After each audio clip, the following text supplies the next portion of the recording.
Hello guys, welcome back again sa isa na namang pelikula na mula sa DreamWorks. Narito ng iba't ibang detalye, clever references at Easter eggs na nalagpasan mo sa pelikulang How to Train Your Dragon.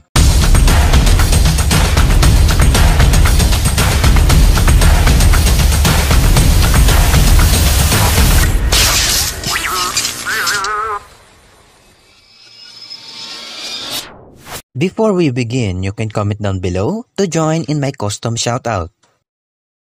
Siyempre, ang pelikulang ito ay patungkol sa pag-aalaga ng isang dragon na si Toothless sa ilalim ni Hiccup.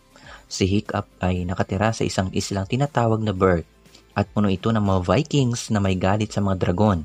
Ngayon, sa pamamagitan ni Toothless na isang Night Fury at ni Hiccup, babaguhin nila ito at patutunayan ang kapangyarihan ng pagkakaibigan. Sa intro, makikita natin ang logo ng DreamWorks at ang batang mangingisda. Sa likod nito, makikita natin ng sandali ang anino ng isang Night Fury na dumaan.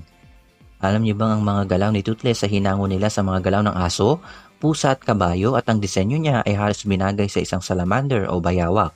At ang paggalaw ng buntot ni Toothless ay hango sa isa sa mga pusa ng animators.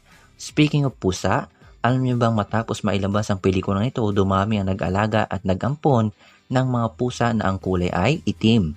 Samantala, ang ilan sa mga paglipad ng dragon dito ay inspirado ng ilan sa mga aerobatic aircrafts. At alam niyo bang nagkaroon din dito ng reference ang flux capacitor na mula sa pelikulang Back to the Future noong 1985. Matapos iligtas ni Stoik si Toothless, sinabi niyang, I did this. Ito rin yung sinabi ni Hiccup sa una nilang pagkikita. I did this. Ito ang M-Stream, patuloy lang ang suporta sa aking channel. Marami pang kasunod yan. Huwag kalimutan mag-iwan na like, subscribe my channel, smash that bell. Kita-kita tayo sa susunod.